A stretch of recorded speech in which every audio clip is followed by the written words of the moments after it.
Here. Councilmember Goodspeed. Mayor Pro Tem Smith. Here. Councilmember Woodliff. Here.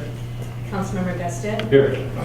Interim City Manager. City Attorney. Here. DPW Director. Here. Finance Director. Here. Planning and Zoning Administrator. Here. Public Safety Director. Here. And City Engineer. Here. Thank you. Public hearings, we have none. Citizen comments and agenda-related items. Is there anyone who'd like to comment on tonight's agenda? Seeing none, we'll move on to the consent agenda. All agenda items are marked with an asterisk or on the consent agenda considered by the city manager to be routine matters. Prior to approval of the consent agenda, any member of council may have an item from the consent agenda removed and taken up during the regular portion of the meeting. Consent agenda items include approval of minutes, approval of payroll, monthly bills, consideration of adopting ordinance 1506, repealing chapter 253 of the Code of Ordinance, the Ramsdale Theater Civic and Cultural Center Governing Authority, notification regarding next work session, consideration event signage requested by the Manistee Eagles, consideration event signage requested by the Manistee Shoreline Showcase Concert Series, and consideration of the DAV Forget Me Not sale. Is there a motion? I'll make the motion that the council approve the consent agenda as presented. I'll second. I have a motion by Councilmember Cody, supported by Councilmember Goodspeed, to approve the consent agenda as presented. Is there any questions, concerns, comments? Seeing none, will you please take the roll? Councilmember Cody. Yes. Councilmember Zelinski. Yes. Councilmember Goodspeed. Yes. Mayor Kenny. Yes. Mayor Pro Tem Smith. Yes. Councilmember Woodliff. Yes. And Councilmember Gustet. Yes. Motion approved. Unfinished business. Consideration of establishing ad hoc deer herd committee. In accordance with section 13-6 of the chapter, special committees for particular purposes may be appointed by the mayor, by city council, or by the city manager to investigate and or make recommendations to the city administration or city council. Such committees shall be ad hoc and serve only until such time their charge has been fulfilled. For the past several years, council has discussed culling deer. In October 2014, council took action to authorize a deer herd call up to 50 deer. In January 2015, council rescinded that decision and the call did not occur. A couple of council members have requested that additional research be completed regarding feeding or culling deer. Is there a motion? I make a motion, council take action to establish an ad hoc deer herd committee and authorize the city clerk to advertise for committee positions. Second. I have a motion by Mayor Pro Tem Smith, supported by Councilmember Zelinski, to establish a deer herd committee. Is there any discussion? Will it be necessary for anybody that wants to be on the ad hoc committee to fill out a form? That would be a typical practice. Okay. We do that on the street committee. We did. Yes. You didn't? Okay. Yes. All right. Thank you. What is the particular purpose of the ad hoc? What is going to be the end results? There's no misunderstanding of what their purpose is for and what the end result is going to be. I would believe the only thing that can come out of it is just a recommendation. Or what? Whatever, there's only two recommendations to be made. Either Call you them. call the deer or you leave them alone, I I guess. would disagree with that in some respect, because the reason why we hold off the deer call program this year was because it didn't have a long-range strategy that included adjusting feeding the deer within the city limits, long-range strategies to call for the remainder following years, and what type of real goal were we looking at to reduce. And so, in a sense, if we don't set some clear goals and objectives for that ad hoc deer committee, we're setting them up for failure, in my opinion. So I do think whatever strategy or whatever we're looking for from a council, that we need to make that pretty clear. I would agree with Councilman Gustet. The research that I've conducted personally on deer culling shows varied results depending on how the problem is approached. And in some instances, people actually increased the number of deer that were creating the nuisance as opposed to reduce them. And there are multiple factors that need to come into play in managing the deer herd to an acceptable level within the city. So there's a number of things to look at. Do we need to do a this professionally? What is an optimal number? How many do you have to eliminate if that choice is made in order to keep the herd at a certain level, and what's the long-term strategy? Most of these are not one-time events. They're a long-lasting process. Madam Mayor, if I may, perhaps we could clarify the purpose at the time when it comes back to you with nominees for the ad hoc committee. At that time, we can have something drafted that clarifies what that purpose actually is. And the other concern I have with the ad hoc, one of the reasons, I mean, as it was stated, council had agreed to call the deer. We since added 2 new council members who felt uncomfortable with that decision, not having weighed in on that. It's my understanding, unless Chief Bachman's position has changed, that a deer call, if approved by a council, would occur during the winter.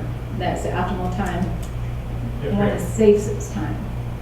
So again, once we get into winter, we could be sitting up here with new council members because we have another election coming up in November. So whatever the ad hoc, I still think, and I agree with that whenever and if a deer call takes place, it should be done during that sitting council. Those ones making the decision. I have no problem with an ad hoc looking at a situation as, are there alternatives? Does it make sense to call the deer? Doesn't it make sense? Should we try alternatives first? I would be happy to schedule that so it comes back after the election. You're never not going to have that problem. Every year it changes. Right. I do think also we have to consider if we are going to make some changes to an ordinance or some zoning or things that encourage deer to come in from feeding, or are there penalties that go along with that? That doesn't happen in a 2-week span either. That needs to be considered for a successful plan, or whatever mitigation strategies we put in place. It's got to be supported by zoning, and then any type of potential enforcement strategies that may take place. If people are feeding, we're not allowed that anymore. What are the strategies that we can expect from the police department? So those are all strategies I think we need to take into consideration for this to be successful. And I guess personally, I would prefer to see that outlined before approving an ad hoc committee, but that's my personal preference. So I can't support this until I see what exactly the end goal is for an ad hoc committee and the purpose.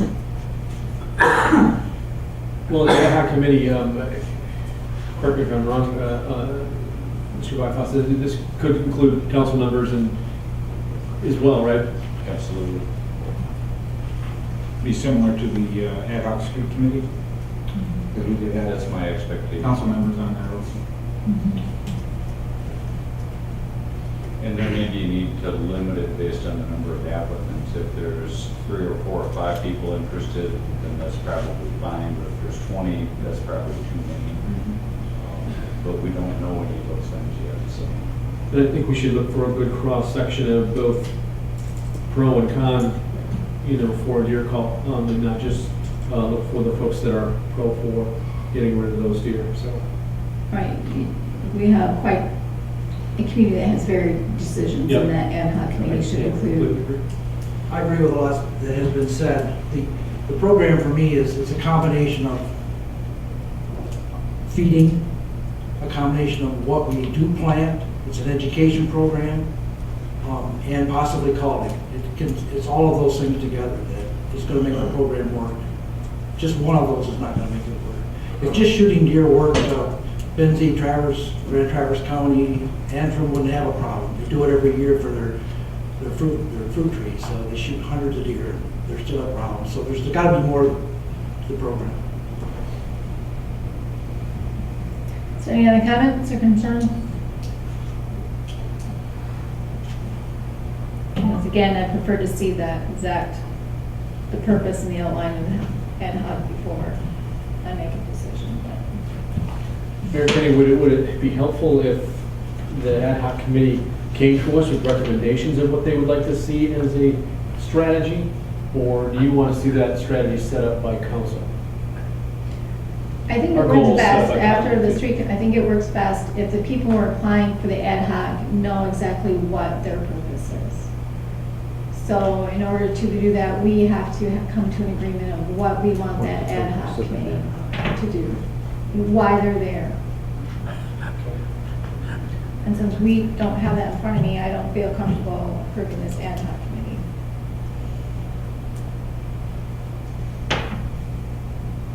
Is there any other comments, questions? I'm comfortable establishing a committee and moving forward.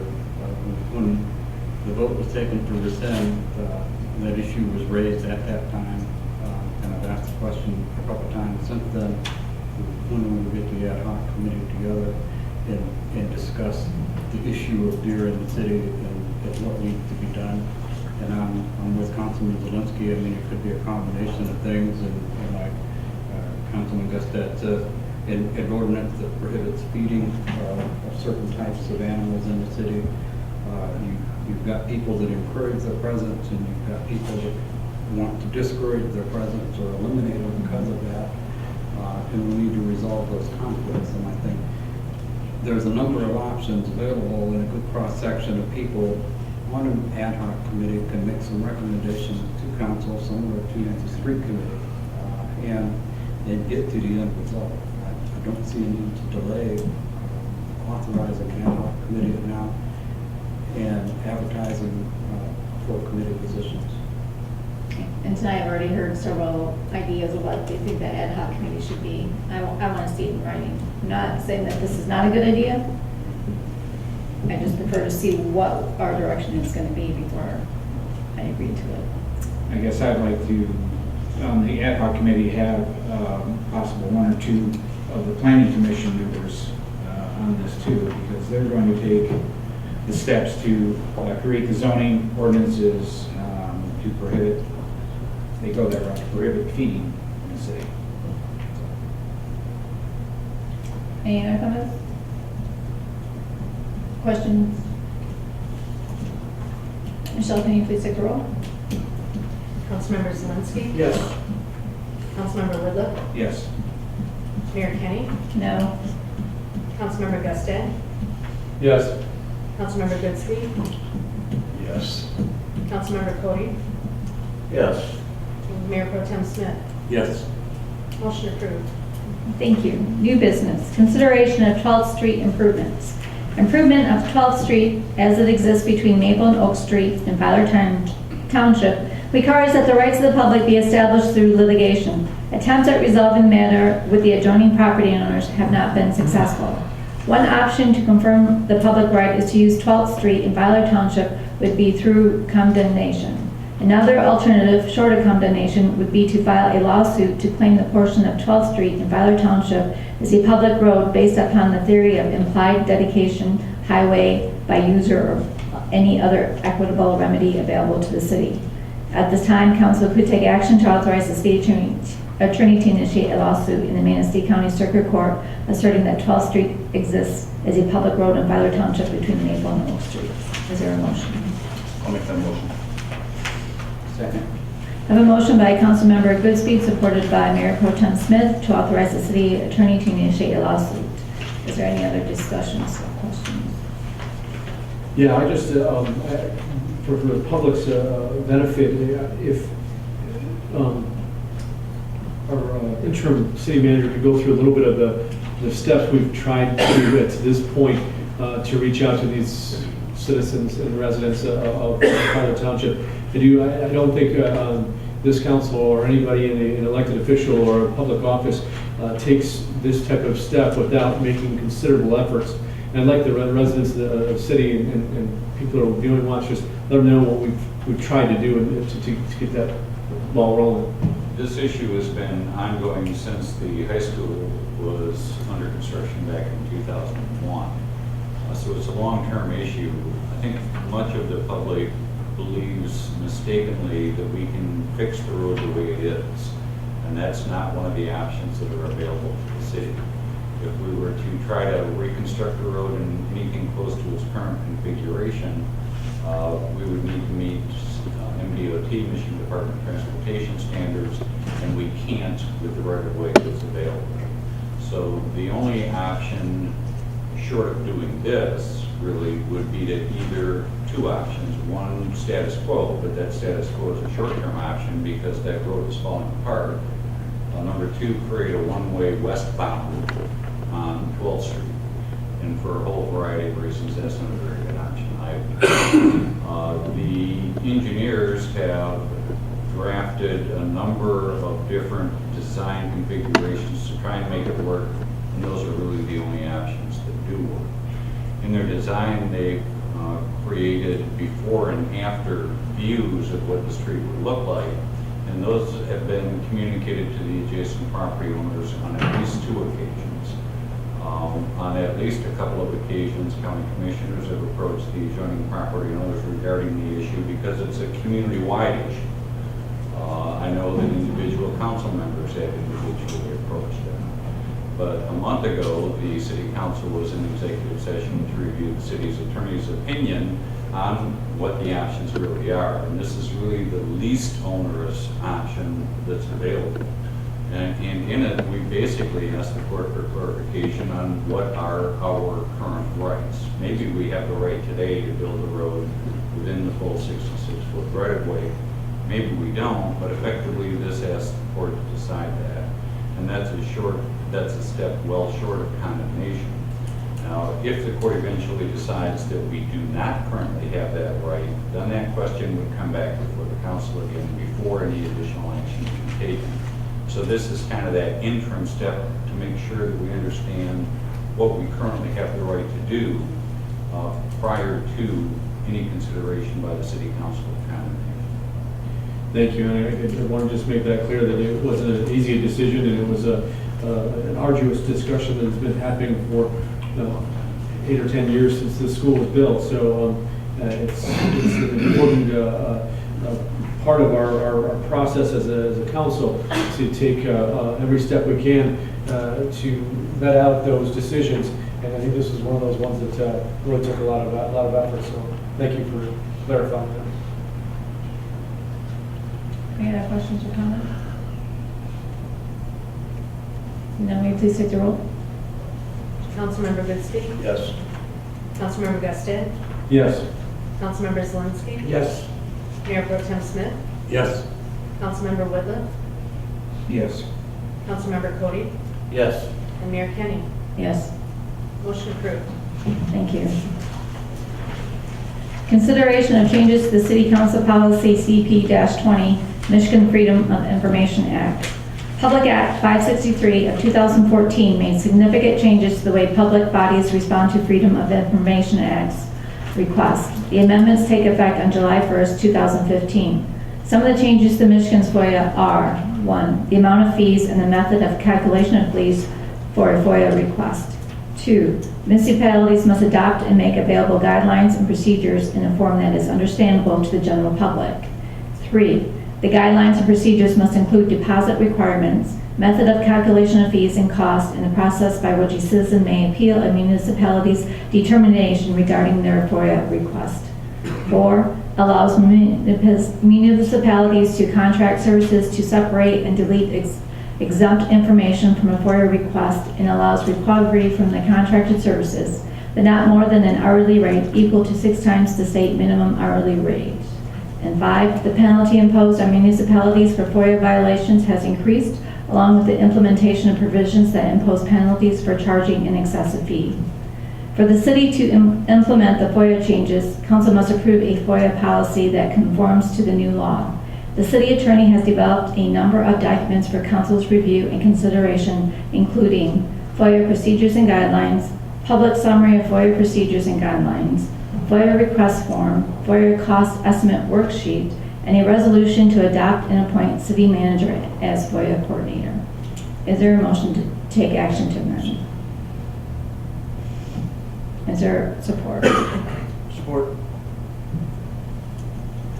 I have a motion by Mayor Pro Tem Smith, support by Councilmember Zelinski, to take action to amend the council policy CP20. Is there any discussion?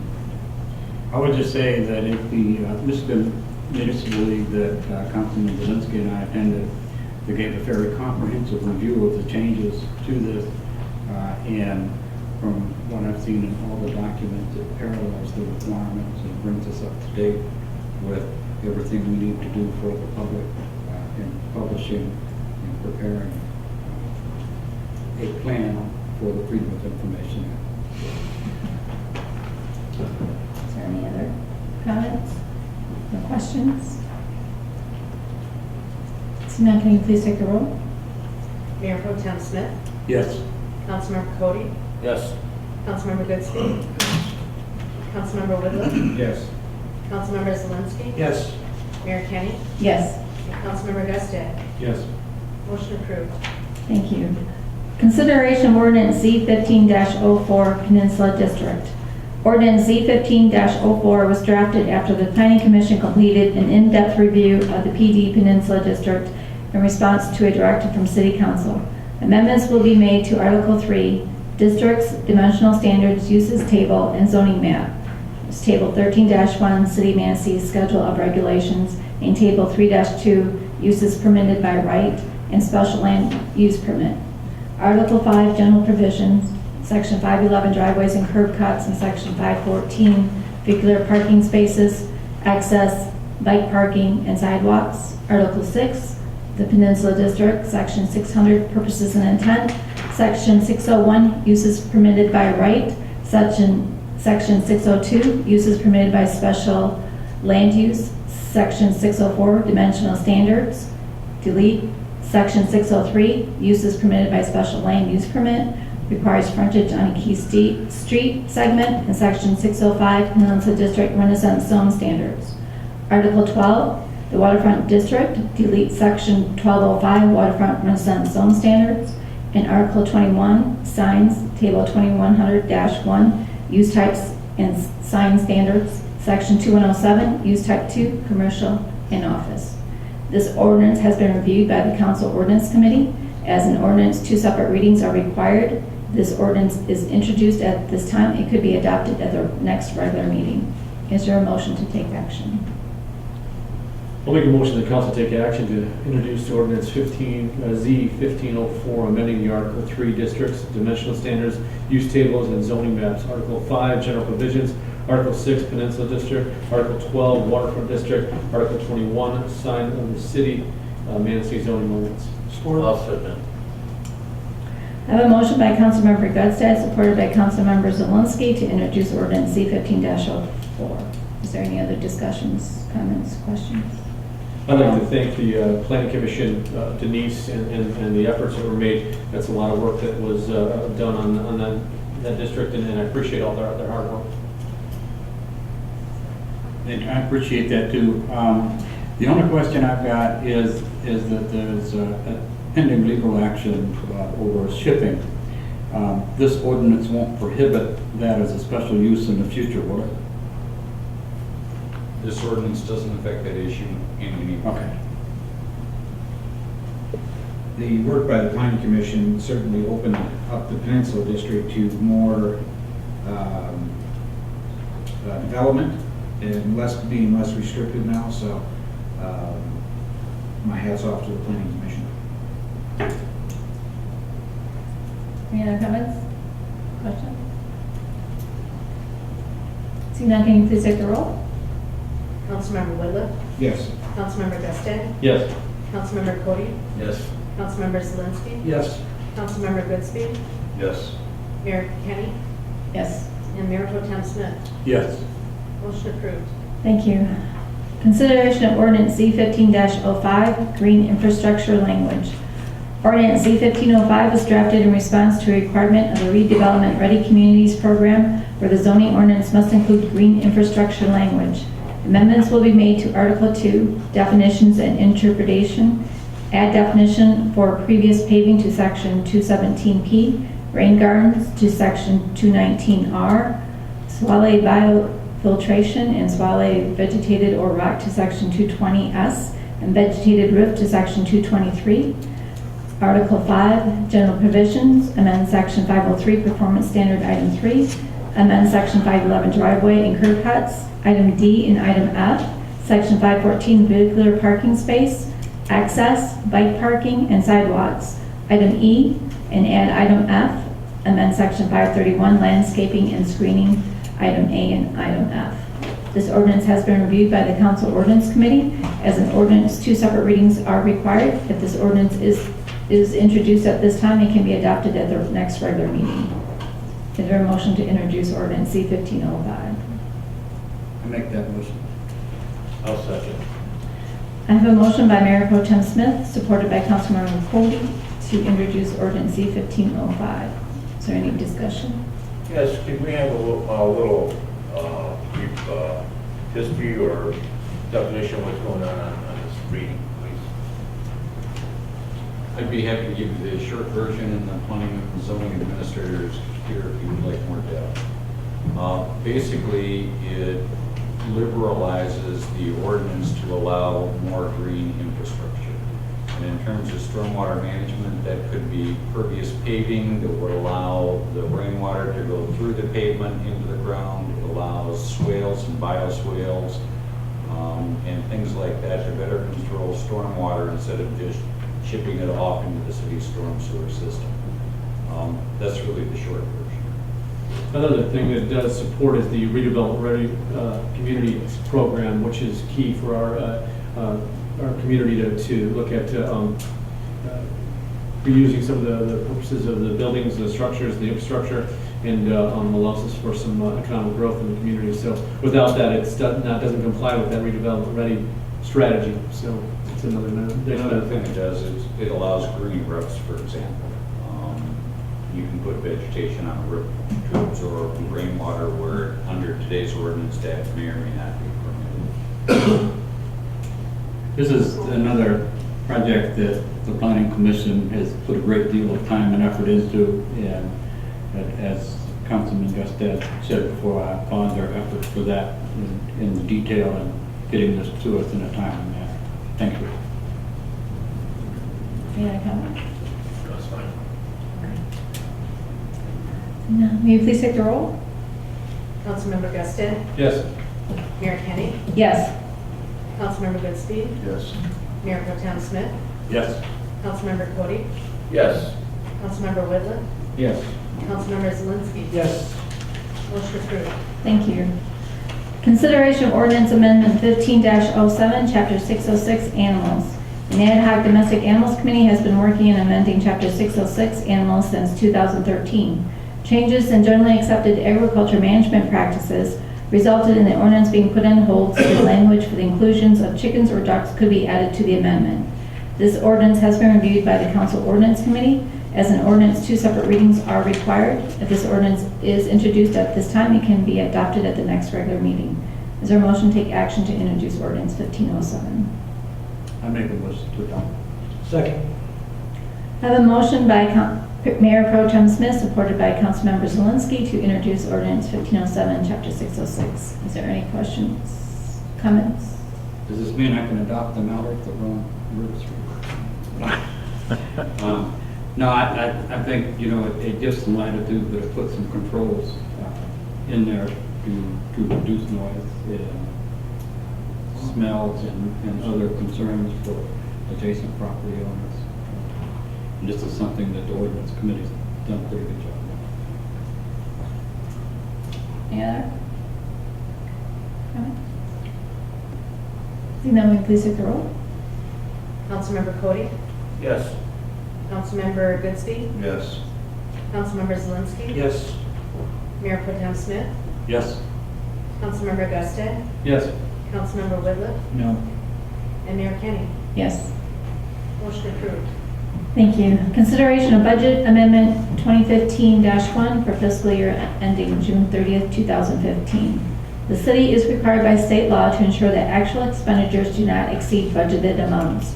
Over the course of the current fiscal year, unanticipated and unbudgeted events and/or council-approved expenditures have occurred. The proposed budget amendment addresses the expenditures associated with these events and attempts to project what final year-end expenditures will be to avoid any year-end negative budget variances. Is there a motion to take action to adopt the budget amendment? I make a motion to adopt the budget amendment 2015-1 for fiscal year ending June 30, 2015. Second. I have a motion by Mayor Pro Tem Smith, supported by Councilmember Whitliff, to adopt the budget amendments. Is there any questions? Comments? Yeah, just some questions about what some of those overages have been, or what we should expect to see that, those changes to be.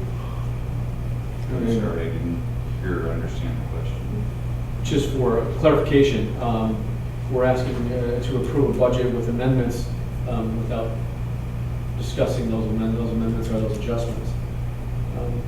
Yeah, if I may, and I've got a bit of a personal bias here, this is one of those silly state rules that say you have to do something after the fact. All those changes have already been made in one fashion or another. All those budgeted expenditures, the money's already been spent. The revenue projection increases to the degree there are any, are going to be whether or not you do this amendment. But the state says at the end of the fiscal year, you got to reconcile your budget with your actual. Okay. Well, we have to go through an audit anyway, so that's all going to get done. But the state says you have to do this, so every municipality in the state does this. Thank you for that clarification.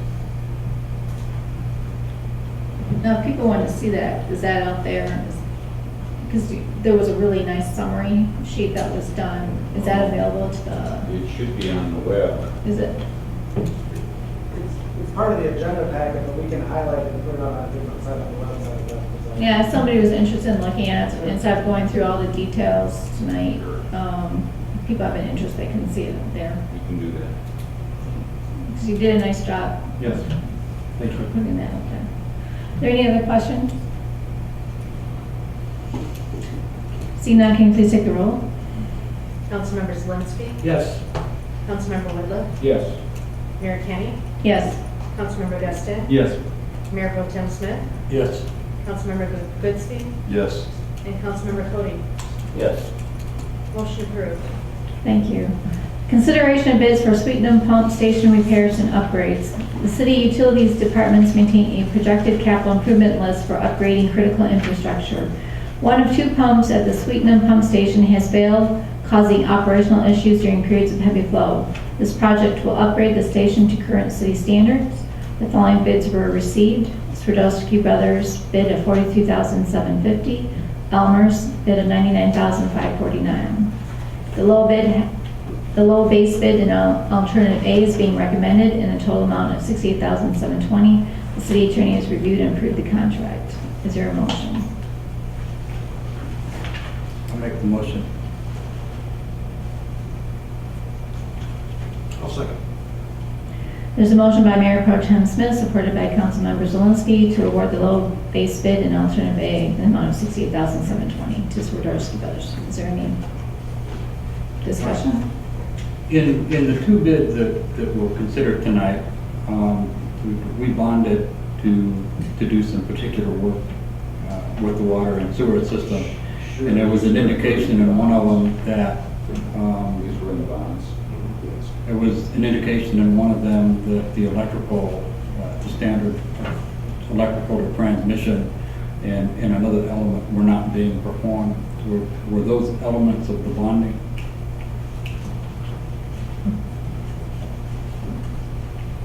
Both of these projects had been anticipated for a couple of years or several years, and they are part of the bond proceeds that the city has acquired, and so these have been planned out for quite some time. Does that answer your question? When we did the bond, did we bond for the electrical and other work that's not being done on one of those? Yes. Then Yes. why aren't we doing it? The electrical work is being done, it will be done, and it's being done through the contractor of record that we have to keep it organized and consistent.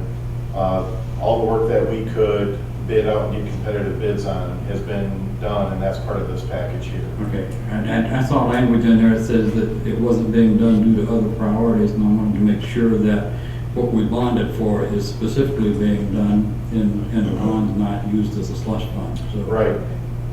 A clarification on the Swingham Pump Station, that serves everything south of 12th Street from Cherry to Lake Michigan. So while there's not a lot of customers on that line, we do have some issues and have had some backups in basements there. So this upgrades those pumps to our current standards, but we chose not to, and did not plan to in the bond proceeds, put a generator at that location, nor the full communication package, which is normally about $30,000. So we put in a $5,000 package, so it will communicate with our SCADA system, but did not see and did not plan for those additional expenditures. I just wanted to be clear on that. The Industrial Park Pump Station includes a full electrical package, and in fact, that pump station has suffered from electrical issues for a very long time. And so what we anticipated in the bond and what we're proceeding forward with is upgrading that station to 3-phase power, which will set a new transformer, new pumps, and then all the controls that go along with that.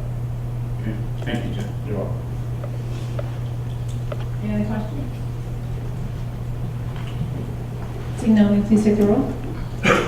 Councilmember Goodspeed? Yes. Councilmember Cody? Yes. Councilmember Whitliff? Yes. Councilmember Zelinski? Yes. Councilmember Gaston? Yes. Mayor Pro Tem Smith? Yes. And Mayor Kenny. Yes. Motion approved. Thank you. Consideration of bids for industrial park pump station repairs and upgrades. The city utility departments maintain a projected capital improvement list for upgrading critical infrastructure. The industrial park pump station has failed, causing operational issues during periods of heavy flow. This project will upgrade the station to current city standards. The following bids were received. Swarovski Brothers base bid of $29,600 and Elmer's base bid of $97,795. The low base bid, alternative A and alternative B, are being recommended in a total amount of $69,570. The city attorney has reviewed and approved the contract. I'll make a motion, council take action to award the low bid, alternative A and alternative B in the amount of $69,570 to Swarovski Brothers Excavating LLC, and further authorize the mayor and city clerk to execute the contract. Second. We have a motion by Councilmember Gutstead, supported by Mayor Pro Tem Smith, to award the base to Swarovski Brothers. Is there any other questions, comments? What industrial park is this for? Renaissance. No, right here. Oh, right here. One in town. North side? Yeah. Yes. Thank you. Well, one of the big things on this one is that was two-phase 220 since day one, and it's been nothing but a mess since day one. And they convert this over to 3-phase and get a new pump station and, new pumps and everything else back to 3-phase. The best thing that the city could ever do. And it does have, there is some business out there, so it's very advisable to do this. Any other questions? No, will you please take the roll? Mayor Pro Tem Smith? Yes. Councilmember Whitliff? Yes. Councilmember Gaston? Yes. Councilmember Cody? Yes. Councilmember Zelinski? Yes. Councilmember Goodspeed? Yes. And Mayor Kenny. Yes. Motion approved. Thank you. Next, we'll move on to notices, communications, and announcements. A regular part of each council meeting is a report from a cooperating agency, organization, or department. Tonight, we'll hear from Mr. Ed Bradford, who will report on the activities of the Finance Department and the Oil and Gas Investment Board, to respond to any questions.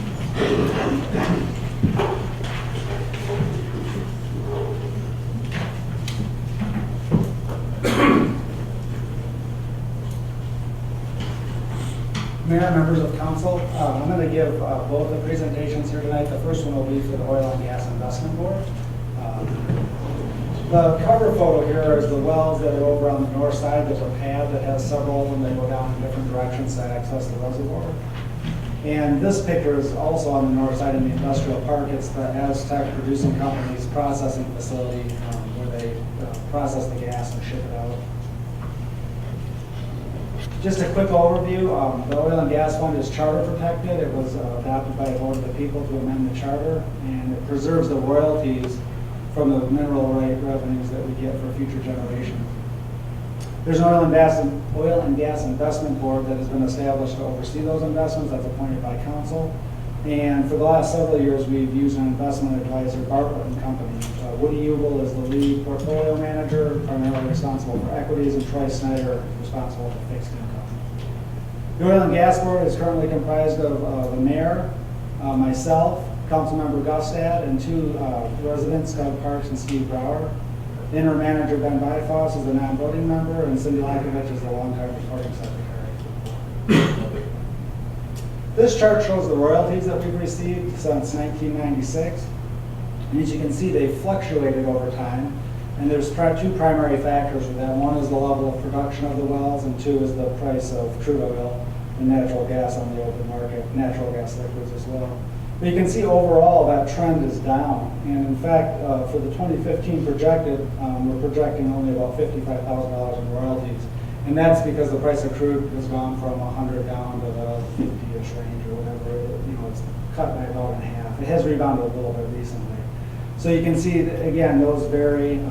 Hopefully, if they can use secondary recovery techniques on the wells, which they've done in the past, they can continue to do that. We can continue to nurse these wells. But I would say it's pretty safe to assume that they're beyond what their original expected life was, and they've been really trying to keep them going as best they can. This is the accumulated royalties, the protected amount that's in the oil and gas line, and you can see it's right about at $7.5 million. And that's just been a steady increase because we receive royalties every year. The earnings of the oil and gas fund. This chart shows, again, goes back to 1996, and it's comprised of interest, and then more recently dividends and realized and unrealized gains.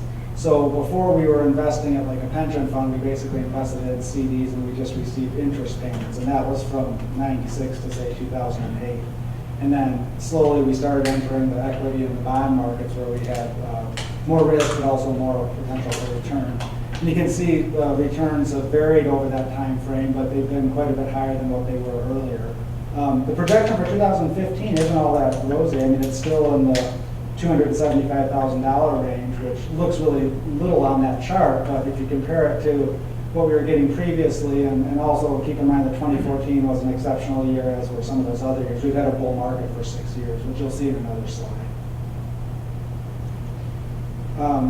This slide will be of particular interest to you, Councilmember Goodspeed. You asked me this a couple weeks ago, but this shows the value of the protected principal and then the value of the accumulated earnings that have been retained in the fund and being reinvested.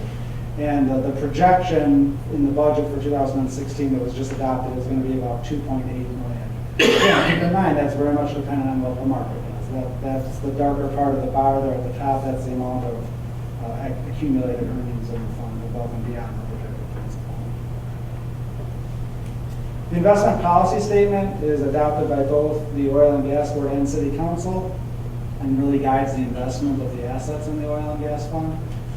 It establishes performance benchmarks and determines the annual spendable amount for a spending rule. Any revisions have to be approved by council. The most recent ones were in 2013.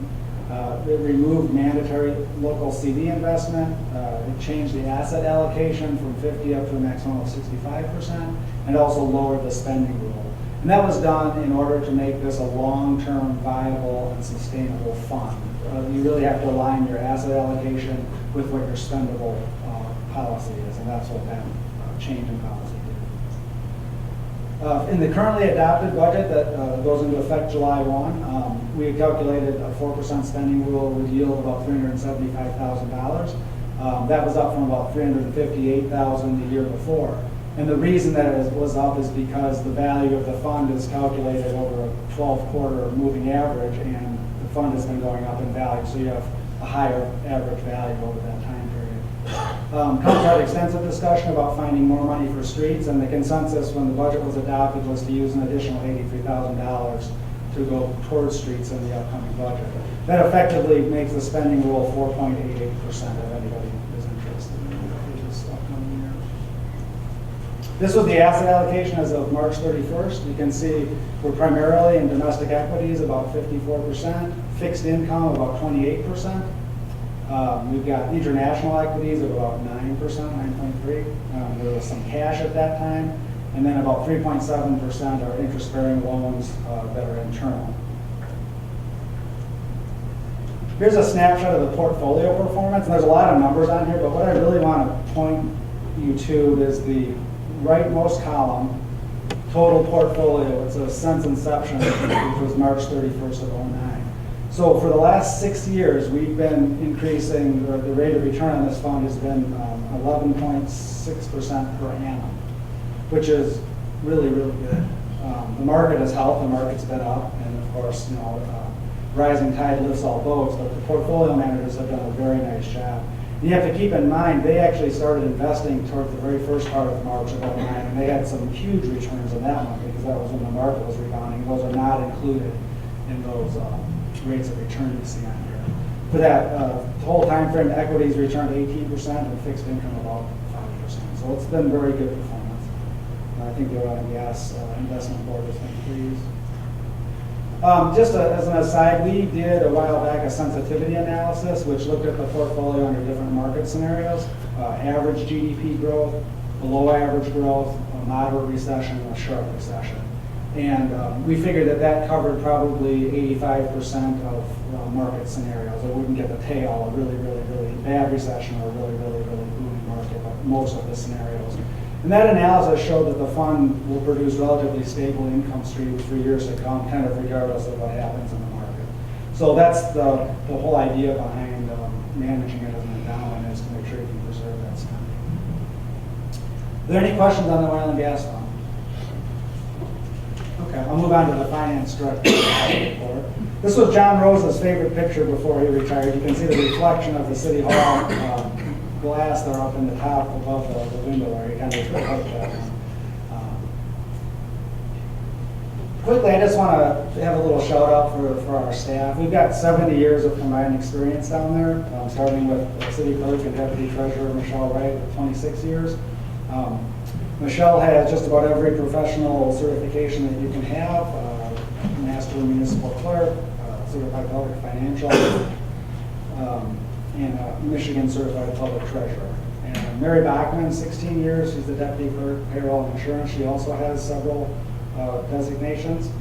Heather Peffley's been with the city for 15 years, and she just recently graduated from the Michigan Municipal Treasurers Association Institute. It's a 3-year program, and received her MICPT designation.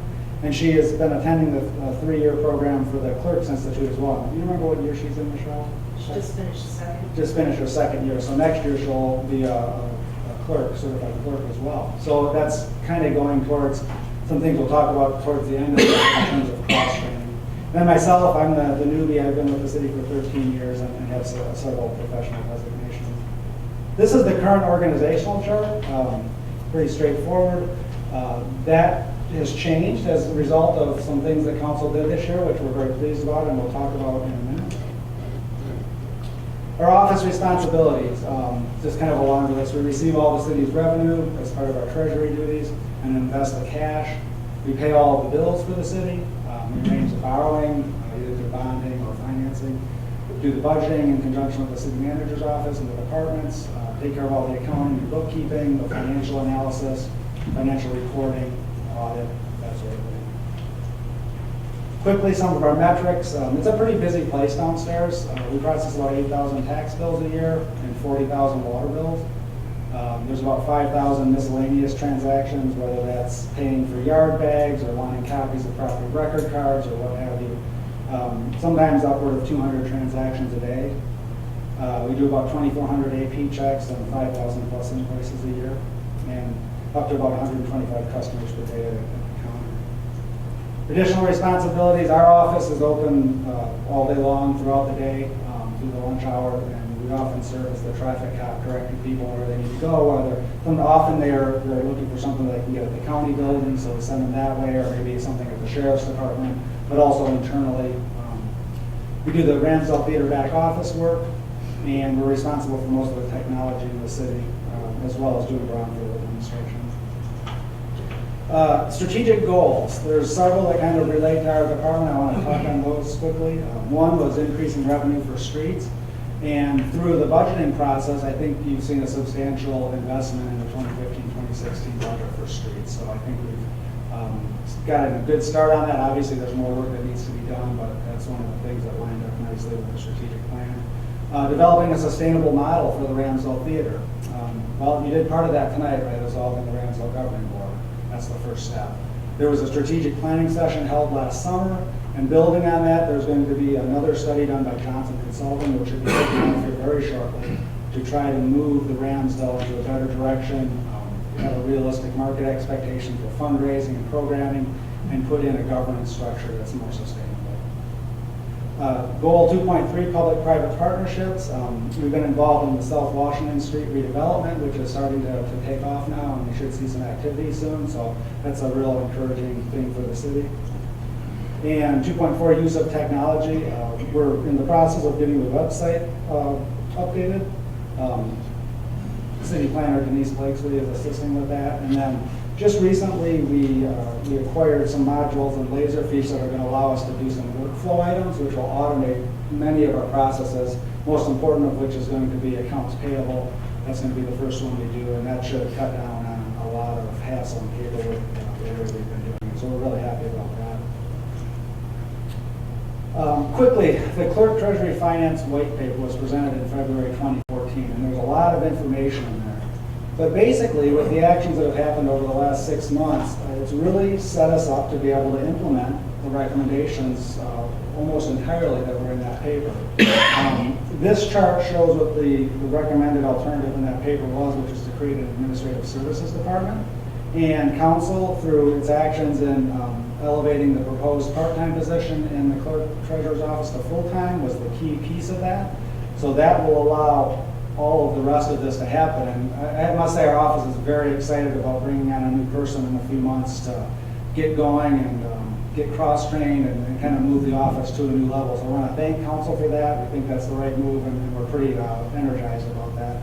But the white paper had called for not only doing that and kind of restructuring some of the duties and doing some cross-training, but also adding the city assessor to report into that department, as well as the facility manager, and both of those are well on track. So it's really, through the actions of the last 6 months, has allowed that white paper to really be implemented and come to life, which we think is going to be a real positive thing for the city. These are all in the clerk treasurer white paper, but it basically shows how eventually those positions will be structured once we get fully implemented. And then it also will allow us to do and carry out our succession plan for the city clerk. And again, it all depended on that additional position. And we really need to plan for that because, as you can see, Michelle's got 25 years of service, and when she gets ready to retire, we want to be in a position where we can seamlessly deliver services to the public and not have any disruption. So, again, our office is very excited about the changes. We're ready to move forward with that, and we just want to thank City Council for taking the initiative and supporting that position. Thank you very much. Do you have any questions on either of those? Thank you. Next, we'll move on to concerns and comments. Citizen comment. This is an opportunity for citizens to comment on municipal services, activities, or areas of city involvement. Citizens attendant shall be recognized by the mayor for comments, which are limited to 5 minutes. Letters submitted to council will not be publicly read. Is there anyone who'd like to comment?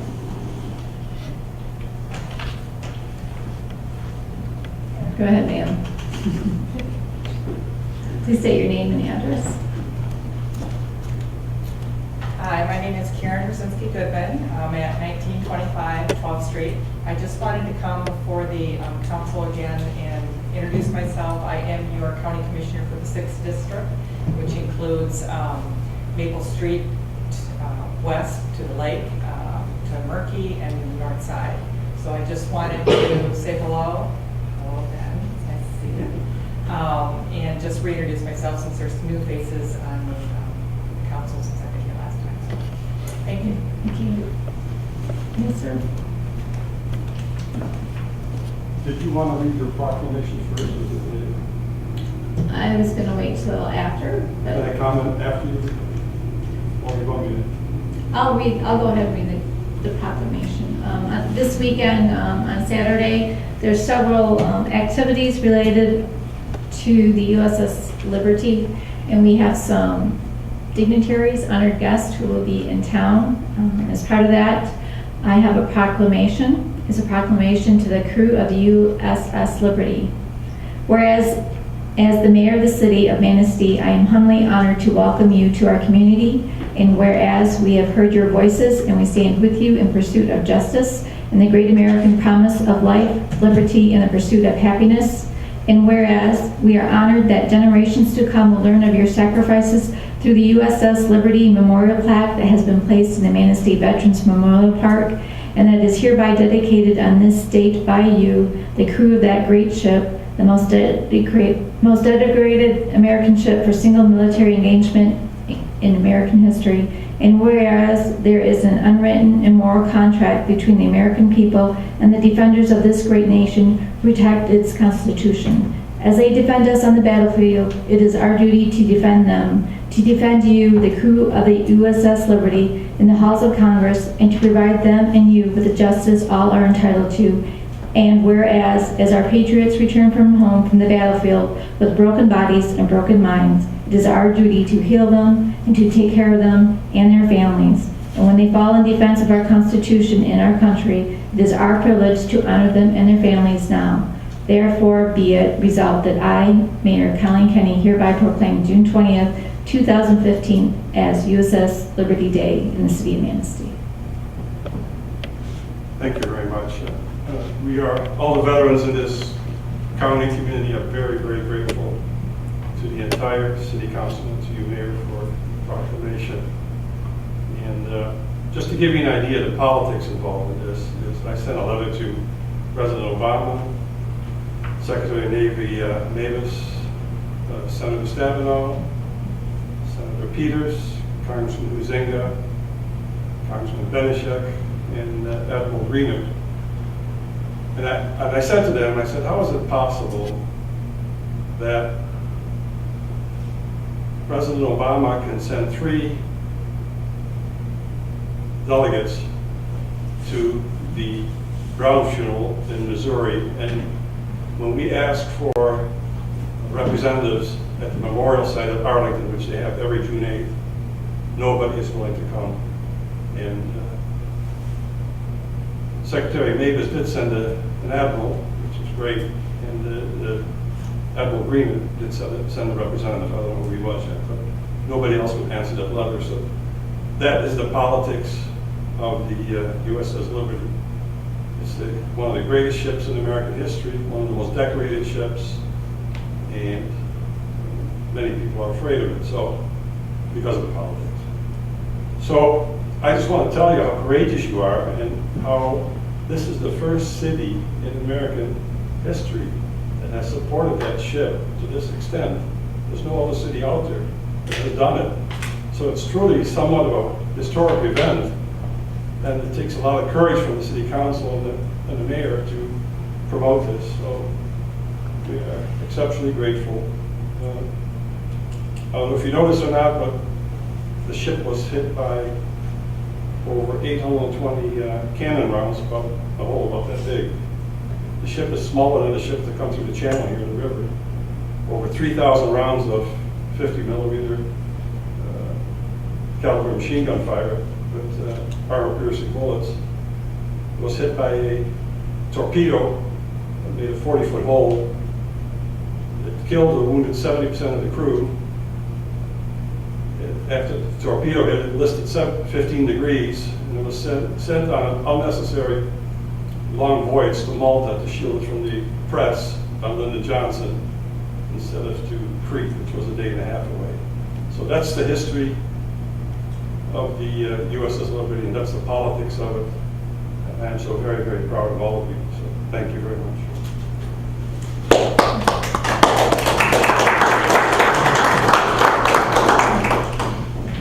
Is there anyone else who'd like to comment? Yes, Patrick.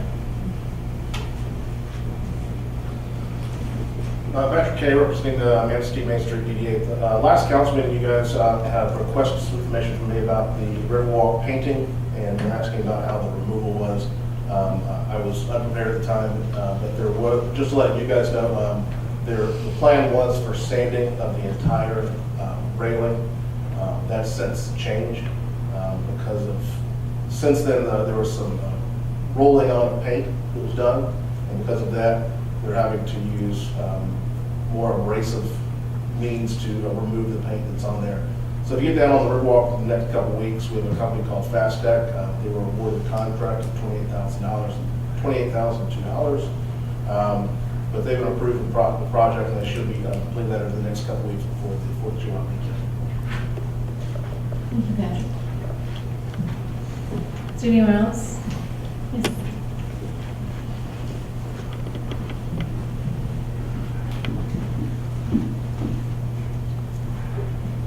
Hi, everyone. I'm Jill Novak, County Clerk, for those that I haven't met. Thank you for the opportunity to speak to you tonight.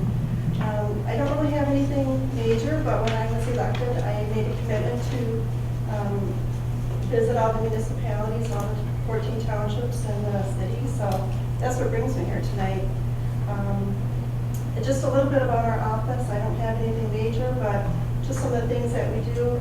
We handle all vital records in Manistee County, all the births, deaths, marriages.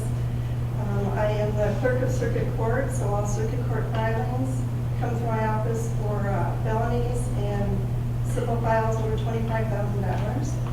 I'm the election coordinator for Manistee County, so all the election information and ballots and all that good stuff comes through our office. And I work with Michelle pretty close and Mary, and I just want to say hats off to, thank you to Michelle. She's very good to work with, and you're very fortunate to have such a clerk of such good capability here, so thank you, Michelle. Just a couple other things in our office. I'm the clerk of the jury board, the plat board, the apportionment board, the board of canvassers, board of commissioners, the tax allocation board, the concealed pistol licensing board. So there's I think I missed a couple. But anyway, it's a busy place.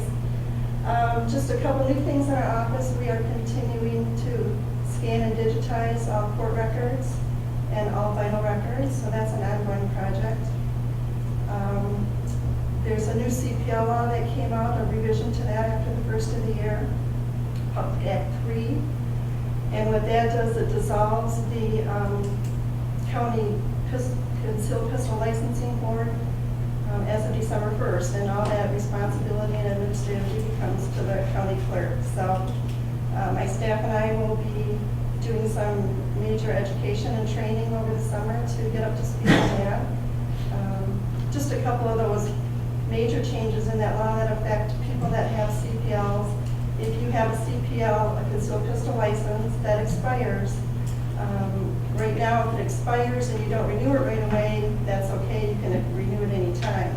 But as of December 1st, if your pistol permit expires and you don't renew it within a year, then you have to start all over again and go through the training, take your class, and reapply. So that's a big change in the law.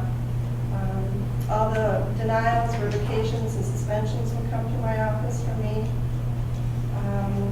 We will be sending all concealed pistol licensees reminder letters that their permits will be expiring. That's something new that the new law requires. So there's a bit more work, but we'll get through it and we'll handle it. Just a couple other things. We will be having an August election. West Shore Community College has a renewal proposal on. And a couple townships have jumped on board, and one of the school districts that doesn't affect the city, but so we'll be having an August election, and then as you know, we'll have a November election with the city. There's some talk about new election equipment. I don't know if anybody's heard anything, or Michelle, if you've spoken about that at all. But there's Help America Vote Act money. There's $26 million that is left over from that act here about 8 years ago.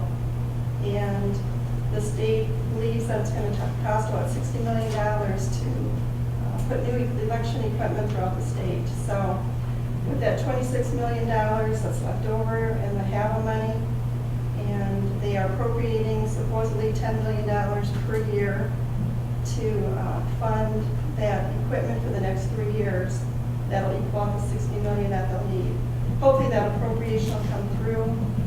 If not, I know there's been talk about if they don't have enough money to fund it, they'll go to a leasing system after so many years, and they'll be asking local municipalities to jump on board with that leasing money and fund some of that. So I know the Michigan Association of County Clerks is objecting to that. We are lobbying against that.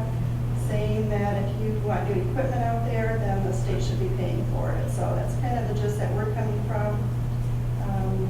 The timeframe on that is about 2016 for some counties that want to hop on board to be like a trial county. I'm recommending to the local clerks that we wait until 2017, till after the presidential year, because next year is a big election year. So to me, it's not very smart if you're putting out new election equipment in a busy year. But it's best, I think it just only makes sense to wait a little bit. So I'm going to recommend to the local clerks that we wait. And even though we don't have any problems with really our equipment, it runs pretty good. They are about 10 years old, so 10 years in technology is like dinosaur age. So we're going to have to do something. So we're looking to that down the road. Other than that, that's really about it. If we have any questions or comments or other than that. Well, thank you very much. I appreciate your time. Thank you, Jill. Thank you. Is there anyone else who'd like to comment?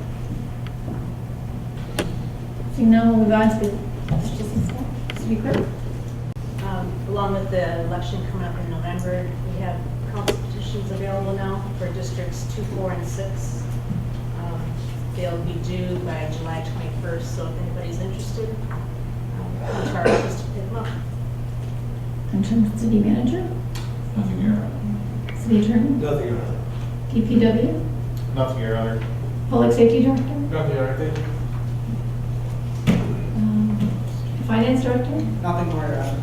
planning and zoning, Nothing, Your Honor. city engineer, Nothing, Your Honor. Councilmember Cody, Nothing, Your Honor. Councilmember Zelinski, Nothing, Your Honor. Councilmember Goodsey, Mayor Pro Tem Smith. I would like to thank Denise and the planning department. We've had a couple of constituent questions and issues. She's been very forthcoming in answering those and passing them on to the city manager. And also thank the police department. Good job on setting up the restricted parking on River Street. We had a great flag day. News Advocate gave us good advertising promotion on that. So city staff in general is just doing a wonderful job, and I truly appreciate it, and so do the citizens. Councilmember Butler, Nothing, Your Honor. Councilmember Gunsdale. Nothing, Your Honor. I have nothing. Next is the consideration of a closed session for union contract negotiations. The interim city manager, Ben Bypass, has requested a closed session this evening as permitted by the Michigan Open Meetings Act, Section 8C, to discuss contract negotiations with the International Association of Firefighters. Is there a motion to take action? Motion by Councilmember Cody, supported by Councilmember Goodsby, to proceed into closed session.